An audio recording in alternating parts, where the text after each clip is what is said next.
अच्छा जी। हम लोग जो है फरवरी मार्च 2023 वेरिएंट 22 का पेपर सॉल्व कर रहे हैं। और हमारा ऑब्जेक्टिव ये है कि आज जो है हम लोग, वैसे ही कल पेपर है हमारा, तो हम लोग पहले मैन्युफैक्चरिंग थोड़ा सा रिवाइज कर लेंगे और इसके बाद थोड़ा सा आईएएस रिवाइज कर लेंगे। है तो कंपनी प्लस आईएएस का सवाल, हर कंपनी के क्वेश्चन आसान है, इसके लिए सिर्फ इसके ऊपर जो है ना आईएएस पे फोकस करेंगे। अच्छा जी, मैन्युफैक्चरिंग पे आ जाते हैं, पढ़ना स्टार्ट करते हैं। भाई क्यों आ रहे हो, एक सेकेंड। अच्छा जी, GAIL Limited is a manufacturing business. It applies the rate of a factory profit. हम लोग मार्किंग करते जाएंगे। It applies a rate of a factory profit 20%। अगर आपको पता हो तो आपका जो फैक्ट्री प्रॉफिट का जो परसेंट होता है वो किसके ऊपर अप्लाई होता है? हमेशा फैक्ट्री प्रॉफिट का जो परसेंट होता है वो हमेशा आपके किसके ऊपर अप्लाई होता है? कॉस्ट ऑफ प्रोडक्शन के ऊपर अप्लाई होता है। अभी जब हम कैलकुलेशन करेंगे तभी आप देख लेंगे, ठीक है। कॉस्ट ऑफ प्रोडक्शन के ऊपर आपका अप्लाई होता है। आगे बढ़ते हैं। इसके बाद आपको जो है ना सेल्स रेवेन्यू दी हुई है। सेल्स रेवेन्यू आपको कितनी दी हुई है देख लेते हैं हम लोग। सेल्स रेवेन्यू अराउंड आपको 936,000 दी हुई है। परचेज ओवर डायरेक्ट मटेरियल आपको दिए हुए हैं, ठीक है, 260। डायरेक्ट लेबर आपको दी हुई है, कितनी दी हुई है? 196,200। फिर इसके बाद आपके पास फैक्ट्री ओवरहेड दिए हुए हैं, ठीक है। इसके बाद आपके पास एडमिनिस्ट्रेटिव एक्सपेंस दिया हुआ है। ये हाईलाइट इसके लिए कर रहा हूँ क्योंकि आराम से आप जो है ना पता लगा लें। सेलिंग एंड डिस्ट्रीब्यूशन कॉस्ट दी हुई 97,000। इसके बाद आपको क्या दी हुई? Increase in direct material inventory. याद रखिएगा, जब कभी आपके पेपर में भी आ जाए कि आपके जो है इंक्रीज हो रही है, एक मिनट में कलर चेंज करूँ और थोड़ा सा आपको नजर आया आंखों में जाए आपकी कलर, ठीक है, थोड़ा जूम भी कर दें, नहीं सही था पीछे। अच्छा जी, जब कभी आपके पेपर में भी आ जाए ना increase in direct materials inventory, तो इसका मतलब ये होता है कि आपकी क्लोजिंग इन्वेंट्री क्या हो रही है? इंक्रीज हो रही है। क्लोजिंग इन्वेंट्री क्या हो रही है आपकी? इंक्रीज हो रही है। जब कभी आपकी increase in direct material inventory होगी, इसका मतलब क्या? आपकी क्लोजिंग इन्वेंट्री क्या हो रही है? इंक्रीज हो रही है। जब क्लोजिंग इन्वेंट्री आपकी इंक्रीज हो रही होती है तो क्लोजिंग इन्वेंट्री हमेशा क्या होती है? माइनस होती है। अच्छा जी, इतना क्लियर हो गया। और इसका वाइस वर्सा केस होगा, अगर कहीं लिखा हुआ आ गया decrease in direct material inventory, तो आप क्या बोलोगे कि हमारी जो क्लोजिंग इन्वेंट्री है, जो हमारी क्लोजिंग इन्वेंट्री क्या हो रही है? डिक्रीज हो रही है, जिसको हम लोग क्या कर देंगे? प्लस कर देंगे। क्लियर हुआ इतना? आगे बढ़ते हैं। ये पहली चीज थी। अच्छा, दूसरी चीज आपको क्या प्रोवाइडेड है? Decrease in work in progress inventory 960। और वर्क इन प्रोग्रेस इन्वेंट्री याद रखिएगा, अब यहाँ पे बात कर रहे हैं डिक्रीज की। अच्छा जी, वापसी लिखिएगा। ये कहीं पे आप जो है ना साथ साथ नोट बना लीजिए, ठीक है। Decrease decrease in work in progress inventory. जब कभी आपकी वर्क इन प्रोग्रेस इन्वेंट्री क्या हो रही हो? डिक्रीज हो रही हो, तो आपकी क्लोजिंग इन्वेंट्री क्या हो रही होगी? क्लोजिंग इन्वेंट्री क्या हो रही होगी? डिक्रीज हो रही होगी, ठीक है। आपकी क्लोजिंग इन्वेंट्री भी क्या हो रही होगी? डिक्रीज हो रही होगी। और जब कभी क्लोजिंग इन्वेंट्री डिक्रीज होती है तो हमें पता है हम लोग क्या करते हैं? प्लस करते हैं। उसका फिर वाइस वर्सा भी केस आपके पास आ सकता है। अच्छा जी, आगे बढ़ते हैं। इसके बाद आपको बोला हुआ है कि भाई हमारे पास जो है ना increase in provision for unrealised profit है। अनरियलाइज्ड प्रॉफिट बड़ा ही आसान टर्मिनोलॉजी है। अनरियलाइज्ड प्रॉफिट का मतलब क्या होता है जरा सुनिएगा, एक मिनट रुकिएगा। अनरियलाइज्ड प्रॉफिट का मतलब क्या होता है जरा सुनिएगा भाई। अनरियलाइज्ड प्रॉफिट का मतलब ये होता है, लेट सपोज आपने इन्वेंट्री बना ली, लेट सपोज मैंने कैलकुलेटर बना लिया, ठीक है। मैंने कैलकुलेटर बना लिया और अब जो है मैंने वेयर हाउस में रख दिया। लेट सपोज मैं जो है ना कैलकुलेटर के ऊपर 200 रुपए का प्रॉफिट बेच कमाऊंगा, ठीक है। क्या अभी मेरा कैलकुलेटर बिक गया है? अगर नहीं बिका तो मेरा जो प्रॉफिट होगा उसे हम कहेंगे अनरियलाइज्ड प्रॉफिट है मेरा 200 का। और अगर मेरा कैलकुलेटर बिक जाता है तो उसे मैं क्या कहूंगा? ये मेरा रियलाइज्ड प्रॉफिट है कैलकुलेटर का 200। इतना क्लियर हो गया? आगे बढ़ते हैं। अच्छा जी, इसके आगे आपको क्या बोला है? Finish goods inventory at 1 January 2022 at a transfer value was 26,400। याद रखिएगा, जब कभी आपका फिनिश गुड्स या किसी भी इन्वेंट्री के अंदर आपका वर्ड आ जाए ट्रांसफर वैल्यू, जब कभी आ जाए ट्रांसफर वैल्यू या ट्रांसफर प्राइस कुछ भी आ जाए, तो इसका मतलब क्या होता है? इसके अंदर आपका कॉस्ट प्लस प्रॉफिट शामिल होता है। इसके अंदर आपका कॉस्ट प्लस प्रॉफिट शामिल होता है। और हमें पता है जब कभी हम लोग कॉस्ट प्लस प्रॉफिट करते हैं तो हमारे पास क्या आती है? सेलिंग प्राइस आती है। क्या आती है हमारे पास? सेलिंग प्राइस आती है। तो इसका मतलब यहाँ पे जो आपको 26,400 जो प्रोवाइडेड है वो आपकी क्या है? सेलिंग प्राइस है। ये आपकी क्या है? सेलिंग प्राइस है। इसके अंदर क्या मौजूद है? आपका कॉस्ट भी मौजूद है, आपका प्रॉफिट भी मौजूद है। वापसी सुनिएगा, जब कभी हम लोग कॉस्ट प्लस प्रॉफिट करते हैं, याद रखिएगा ट्रांसफर वैल्यू का मतलब होता है इसके अंदर कॉस्ट भी शामिल है और इसके अंदर प्रॉफिट भी शामिल है। इसका मतलब जब कॉस्ट प्लस प्रॉफिट होता है तो ये क्या निकलते हैं हमारे पास, सेलिंग प्राइस है। तो हमारे पास सेलिंग प्राइस कितने की दी हुई है, 26,400 की आपको प्रोवाइडेड है। इसका मतलब 26,400 के अंदर 26,400 के अंदर हमारे पास कॉस्ट भी है और प्रॉफिट भी शामिल है।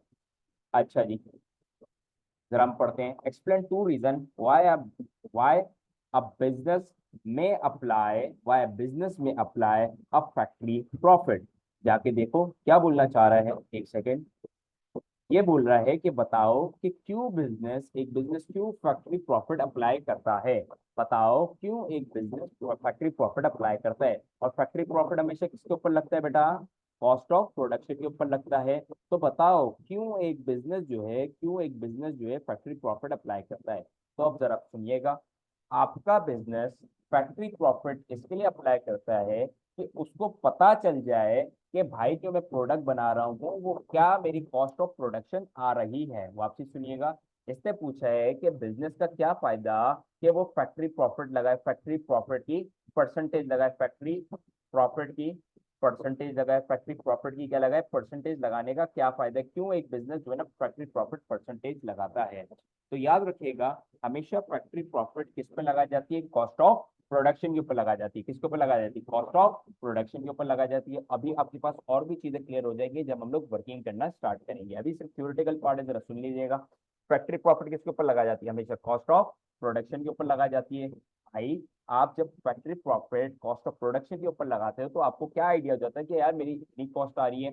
इससे फायदा क्या होता है, इससे ये फायदा होता है, लेट्स सपोज मैं वापसी कैलकुलेटर बनाने वाली फैक्ट्री हूँ। अगर मैं अपना फैक्ट्री प्रॉफिट लगाता हूँ अपनी कॉस्ट ऑफ प्रोडक्शन के ऊपर तो मुझे ये पता चलता है यार मेरी जो कॉस्ट आ रही है ना कैलकुलेटर बनाने की वो $200 आ रही है। कितनी डॉलर आ रही है, $200 आ रही है। और अगर मैं बाहर से कहीं से मैं खरीदता हूँ, लेट सपोज जो है ना मैं ना सिटीजन सिटीजन की जो है ना कंपनी हूँ और मेरे को जो कॉस्ट आ रही है कैलकुलेटर बनाने की वो $200 आ रही है। और कैसियो वाला है और उसको जो है $100 की आ रही है। इससे अच्छा तो ये है कि भाई मैं कैसियो से कैलकुलेटर खरीदूं अपना नाम छपवा के और जो है ना दूसरे बंदे को भेज दूं अपने कस्टमर को, मतलब आउटसोर्सिंग कर लूं। वापसी सुनिएगा, factory profit cost of production लगाने का क्या फायदा होता है, क्योंकि हमारे को ये आइडिया हो जाता है कि भाई हमारे को क्या कॉस्ट आ रही है। लेट्स सपोज मैं सिटीजन वाला हूँ और मैं बोलता हूँ यार मेरे को जो कॉस्ट ऑफ प्रोडक्शन आ रही है वो $200 आ रही है एक कैलकुलेटर बनाने की। ठीक हो गया। और दूसरा जो है ना कैसियो वाला बैठा हुआ और उसको सिर्फ $100 आ रही है, ठीक है, कॉस्ट ऑफ प्रोडक्शन। तो भाई मैं ये बोलूंगा कि जाओ भाई कैसियो से खरीद लो, ज्यादा अच्छी बात तो ये है हम लोग अपनी प्रोडक्शन रोक देते हैं, कैसियो वाले से हम लोग खरीदते हैं $100 का, अपना प्रॉफिट चार्ज करते हैं और जो है अपने दूसरे कस्टमर को बेच देते हैं। इसका मतलब ये आउटसोर्सिंग पॉसिबल है। तो फैक्ट्री प्रॉफिट लगाने का पहला बेनिफिट होता है। दूसरा बेनिफिट ये होता है कि आपका मैन्युफैक्चरिंग डिपार्टमेंट जो होता है, आपका मैन्युफैक्चरिंग डिपार्टमेंट जो होता है उसे हम लोग कहते हैं आपका वो है प्रॉफिट सेंटर। मतलब यहाँ से रोकड़ा बनता है, यहाँ से क्या बनता है, प्रॉफिट बनता है। वापसी सुनिएगा, आपका जो मैन्युफैक्चरिंग डिपार्टमेंट होता है, क्योंकि फैक्ट्री प्रॉफिट आप कॉस्ट ऑफ प्रोडक्शन लगा रहे हो, कॉस्ट ऑफ प्रोडक्शन कैसे आ रहा है, आपका मैन्युफैक्चरिंग डिपार्टमेंट आता है, मैन्युफैक्चरिंग डिपार्टमेंट से लिंक होता है।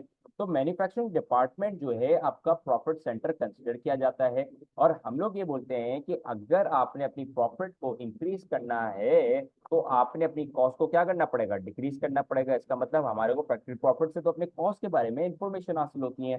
ठीक है, आज जरा लिखना स्टार्ट करते हैं हम लोग। सबसे पहले हम लोग जो है ना चीज लिखेंगे, आज साथ साथ लिखिएगा। ठीक है, साथ साथ लिखेगा। सबसे पहले तो मुझे ये पता चलता है कि भाई मेरी क्या प्राइस है और जो अगर मैं दूसरी कंपनी से परचेज करूंगा तो उसकी क्या प्राइस होगी। तो लिखना स्टार्ट करें, the transfer price can benchmark can benchmark with the price with the price with the price at which goods could be bought from the external supplier from the supplier external supplier from the external supplier. This provides relevant information relevant information to the business to make decision to make decision whether goods should be whether goods should be produced by a business should be produced by a business या वो जो है ना बाहर से खरीद ले, और bought फ्रॉम दी एक्सटर्नल और bought from the external supplier. अच्छा जी, ये तो हमारा पहला पॉइंट हो गया। ठीक है, कि हमारे को ये नॉलेज हो जाएगी कि भाई हमारे को खुद को प्रोड्यूस करना चाहिए, बाहर वाले से जो है ना खरीद के हम लोग अपने कस्टमर को बेच दें। ठीक है, दूसरा क्या होता है कि आपका प्रॉफिट सेंटर होता है। जब प्रॉफिट सेंटर होता है तो आपकी रिस्पॉन्सिबिलिटी होती है कि आपको अगर प्रॉफिट को बढ़ाना है तो आपको कॉस्ट को क्या करना पड़ता है, रिड्यूस करना पड़ता होता है। ठीक है, this allow responsibility disallow responsibility in the business, the manufacturing the manufacturing the manufacturing department is treated as a profit center, as a profit center, so that cost can be controlled। अच्छा जी, हमारे पास ये हो गई theory. ठीक है, next नीचे आते हैं। Prepare the provision for unrealised profit. अच्छा जी, ये क्वेश्चन करने से पहले आपको जो है ना मैंने चीज करवाई हुई है। जी भाई इब्राहिम साहब, आपको जो है ना एक चीज करवाई हुई है, वो क्या है? अगर आप अपना रजिस्टर खोलेंगे तो आपके पास जो है ना पूरी की पूरी चीज जो है ना दी हुई होगी कि कैसे आप अनरियलाइज्ड प्रॉफिट और कैसे जो है आप अनरियलाइज अकाउंट्स बनाते हो। जाके वो पहले रिवाइज करना और फिर ये देखना, वरना जो है ना पल्ले पे नहीं आनी है आपकी बात। ठीक है, जाके पहले देखो और इसके बाद जो है इस क्वेश्चन पर आ जाना। हमें ये बनानी है provision for unrealise profit account, बनाना है 31 दिसंबर 2022 का बनाना है, सबसे आसान है। ठीक है, दोनों चीजें हम लोग को कैलकुलेट करके दिखानी है। तो सबसे पहले हम लोग ब्लैक बोर्ड पे आ जाते हैं और अकाउंटिंग का ही खोल लेते हैं बोर्ड, और हम लोग आ जाते हैं आगे। अच्छा जी, आगे आ जाते हैं हम लोग। हम लोग ने ये डिस्कस कर लिया है कि हम लोग क्या करेंगे, हमारे पास मार्कअप मौजूद है। मार्कअप कैलकुलेट करने के लिए हमारे को कॉस्ट की जरूरत है। अब आप ये नजर आ रहा है कि आप जो है कैलकुलेट नहीं कर सकते प्रॉफिट, क्योंकि आपके क्वेश्चन के अंदर कॉस्ट ही गिवन नहीं है। कॉस्ट कहाँ पे गिवन है? ठीक है, तो आप मार्कअप कैलकुलेट नहीं कर सकते। अब आपको क्या करना पड़ेगा, मार्कअप से मार्जिन की तरफ जाना पड़ेगा। किसकी तरफ जाना पड़ेगा? मार्जिन की तरफ जाना पड़ेगा। यहाँ पे लिख भी लेना कि आपको जो है मार्जिन बड़े की तरफ जाना पड़ता है। जब बड़े की तरफ जाते हो तो आप क्या करते हो, प्लस करते हो। तो आप जिसके घर में जाते हो आपको फॉर्मूला भी पता है, 100 डिवाइड बाय 100 प्लस 20 होता है। जिसके घर में जाते हो उससे आप मल्टीप्लाई करते हो। तो आपको ये पता है कि आप यहाँ पे ट्रांसफर वैल्यू से मल्टीप्लाई करोगे, सेलिंग रेवेन्यू, रेवेन्यू से मल्टीप्लाई नहीं कर देना भाई। 936,000 से मल्टीप्लाई नहीं करके आ जाना। यहाँ पे आप सेलिंग प्राइस से मल्टीप्लाई करोगे, जो कि आपको गिवन है 26,400 आपको गिवन है क्वेश्चन के अंदर। आप देख लीजिएगा, यहाँ पे गिवन है, देख लो, इधर देख लो। ये फिनिश गुड्स वाला जो है ना ये पूरा आपको गिवन है, एक दफा देख लीजिएगा। अच्छा जी, जब आप ये कैलकुलेटर में डालोगे तो आई बिलीव जो आपके पास वैल्यू आएगी वो आपके पास क्या आएगी, 22,000 आएगी। 22,000 आएगी, और 22,000 क्या आएगी आपके पास, कॉस्ट आ जाएगी। क्या अब आप प्रॉफिट निकाल सकते हो? हाँ यार बिल्कुल निकाल सकते हो, प्रॉफिट तो आप बिल्कुल निकाल सकते हो। कैसे निकालोगे जरा देख लेना भाई। जब आपके पास कॉस्ट आ गई तो आप प्रॉफिट कैसे निकालोगे, इधर देखो। जब आपके पास कॉस्ट आ गई तो आप प्रॉफिट कैसे निकालोगे? जरा आप देखना, जरा आप देखना, जरा आप देखना, इधर आ जाओ, इधर आ जाओ, इधर आ जाओ, इधर आ जाना। ठीक है, इधर आ जाओ। अच्छा जी, ट्रांसफर प्राइस का फॉर्मूला क्या होता है? ट्रांसफर प्राइस का फॉर्मूला क्या होता है? कॉस्ट प्लस आपके पास क्या होता है, प्रॉफिट होता है। ठीक हो गया। अभी आपके पास ट्रांसफर प्राइस कितनी गिवन है, 26,400 की गिवन है। और आपके पास कॉस्ट गिवन है, हाँ अभी निकाली भाई, 22,000 की निकाली हुई है।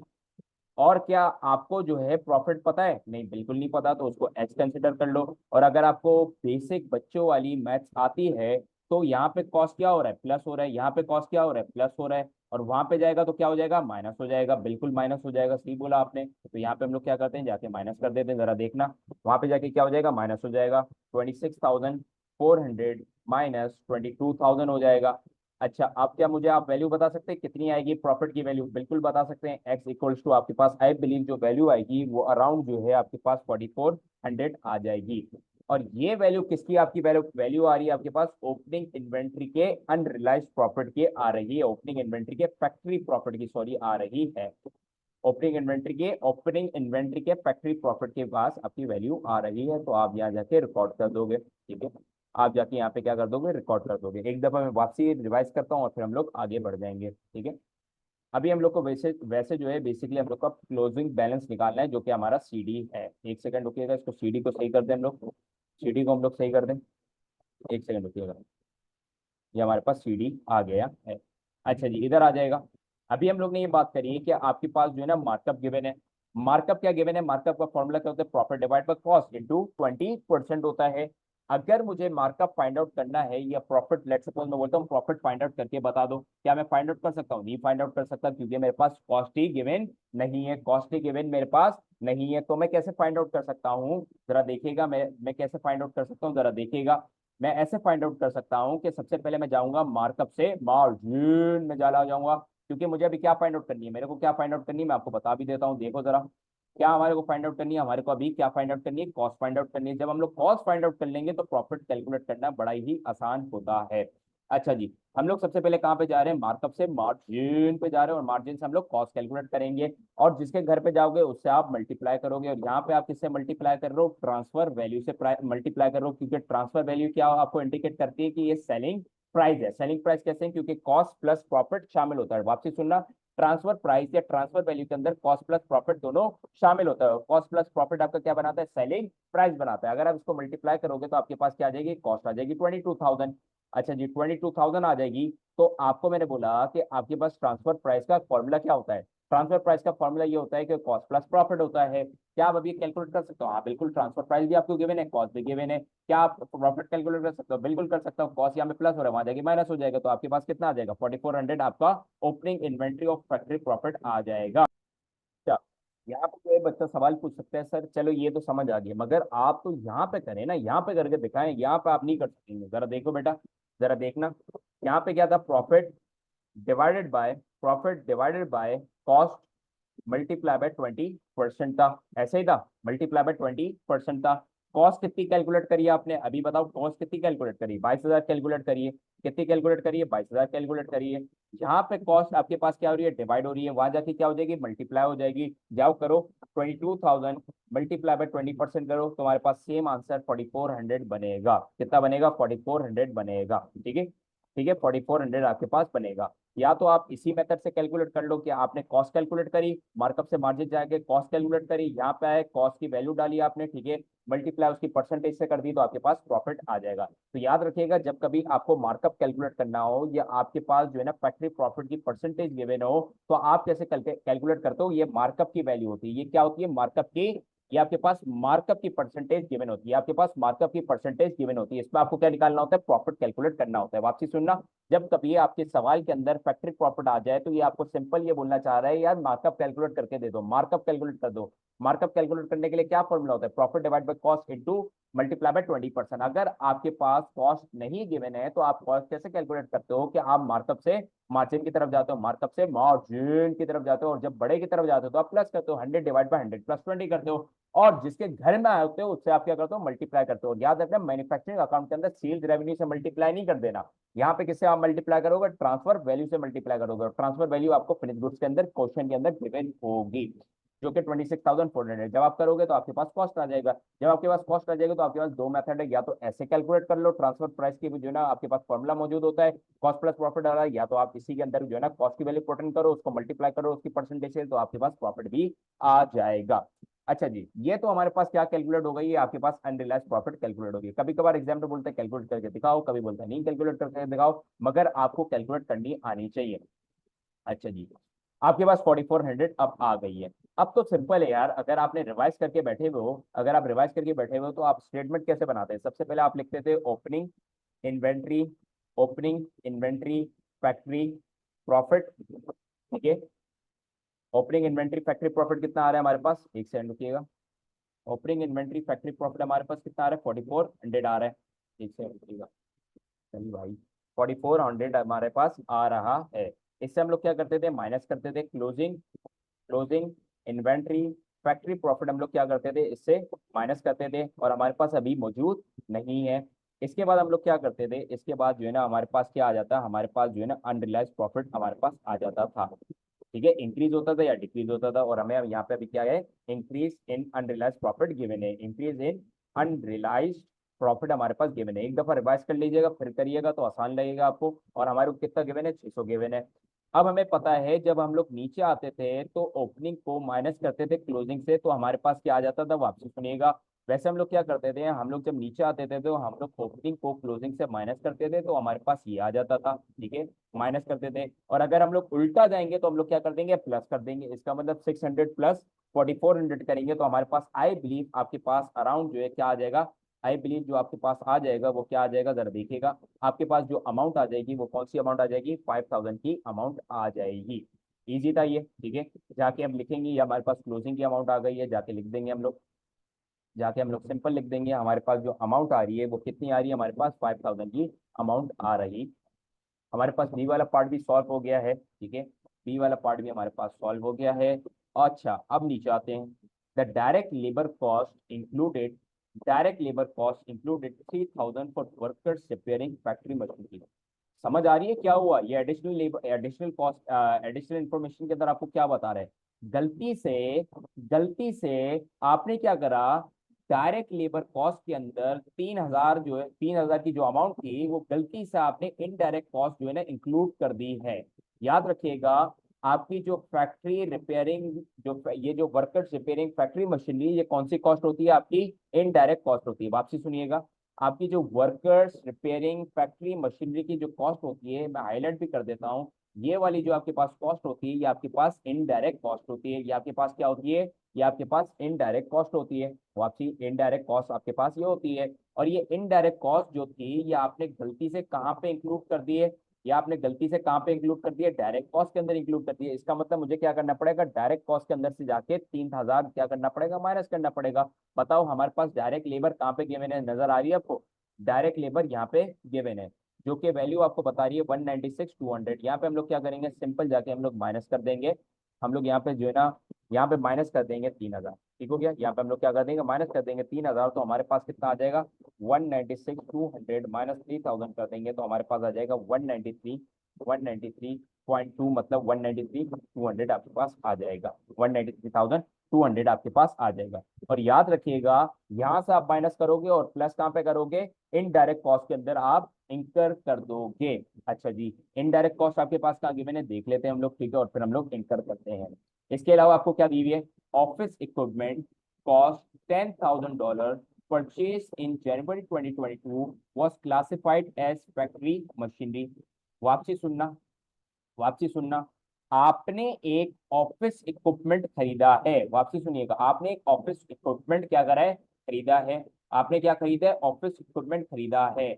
मगर जब आप डेप्रिसिएशन लगा रहे थे तो आपने किसके ऊपर डेप्रिसिएशन लगा दिए भाई, बताओ तो सही, किसके ऊपर डेप्रिसिएशन लगा के आ गए, फैक्ट्री मशीनरी के ऊपर। वापसी सुनना भाई, आपने जब ऑफिस इक्विपमेंट खरीदा है जो कि $10,000 का है, उसके ऊपर आपने डेप्रिसिएशन लगानी थी, ऑफिस इक्विपमेंट के ऊपर डेप्रिसिएशन लगानी थी। मगर लगा किस पे दी, फैक्ट्री मशीनरी के ऊपर लगा दी। वापस सुनिएगा, आपने ऑफिस इक्विपमेंट खरीदा है, ऑफिस इक्विपमेंट जब आप खरीदते हो तो ऑफिस इक्विपमेंट के ऊपर ही तो आप लगाओगे डेप्रिसिएशन, मगर आपने गलती से किस पे लगा दिए, फैक्ट्री मशीनरी के ऊपर लगा दिया। और कितने से लगा दिए, जरा देखेगा, जरा देखेगा। $10,000 की आपके पास कॉस्ट है और एसएलएम मेथड वो इस्तेमाल कर रहा है, ये एंड में आपको लिख के बताया हुआ इसने, जरा देखो।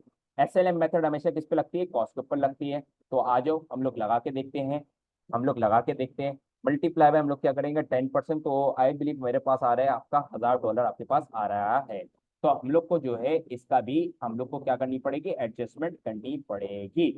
अच्छा जी, थर्ड वाले पे आ जाते हैं और फिर जो है ना हम लोग काम करते हैं। सिर्फ आपको जो है ना आइडिया दे रहा हूँ कैसे, सबसे पहले हम लोग एडिशनल इन्फॉर्मेशन सॉल्व करते हैं और फिर क्वेश्चन के ऊपर जाते हैं, डायरेक्ट क्वेश्चन के ऊपर तुक्की नहीं लगाते हैं। इसके बाद आपके पास आ रहे हैं J limited, J limited obtain a loan to buy a delivery van, ठीक है, लोन लिया डिलीवरी वैन खरीदने के लिए। The interest on loan 4000 had been included in selling and distribution cost.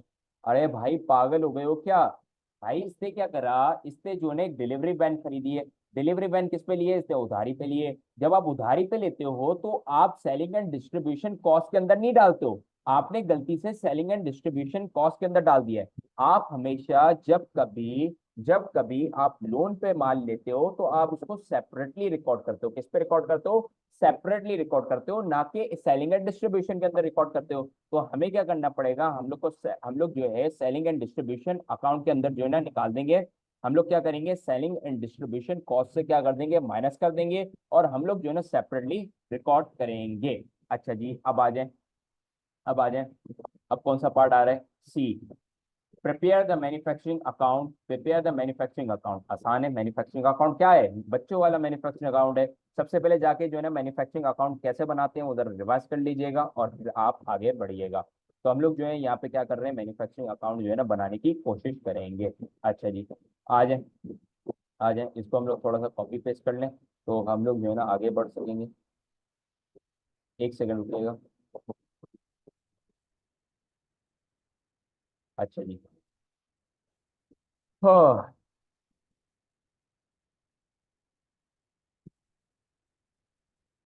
अच्छा, हम लोग जो है सबसे पहले क्या करेंगे, हम लोग सबसे पहले लिखते हैं परचेज ऑफ रॉ मटेरियल। ठीक है, purchase of raw material.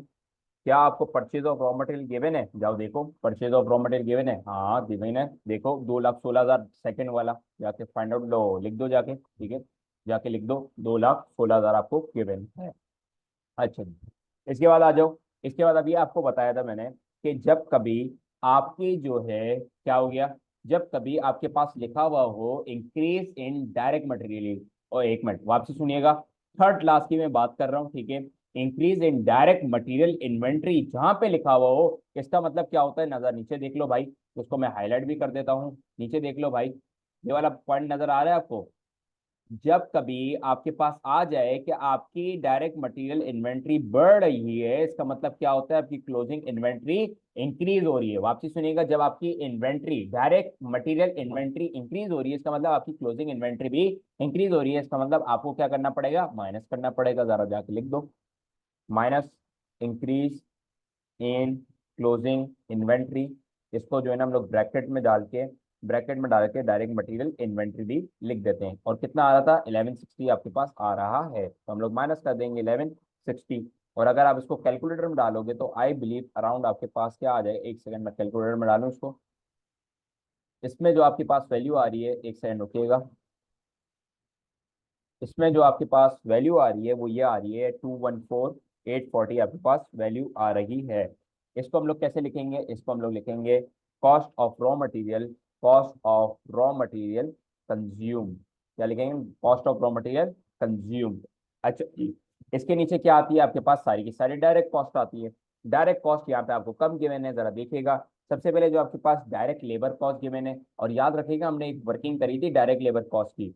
Direct labour cost पहली वाली वर्किंग गलती से आपने इनडायरेक्ट कॉस्ट को डायरेक्ट लेबर कॉस्ट के अंदर इंक्लूड कर दिया था, तो हम लोग ने क्या करा था, उसकी टोटल कॉस्ट में से डायरेक्ट लेबर जो थर्ड वाली है, डायरेक्ट लेबर जो कॉस्ट है 196,200, उसमें से हम लोग ने 3,000 को माइनस कर दिया था।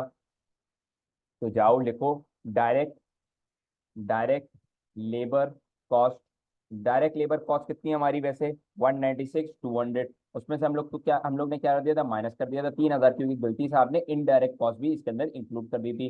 तो आपके पास क्या वैल्यू बन रही थी पीछे, 193,200 की वैल्यू बन रही थी। इसके अलावा आपके पास डायरेक्ट कॉस्ट और कोई गिवन है नहीं।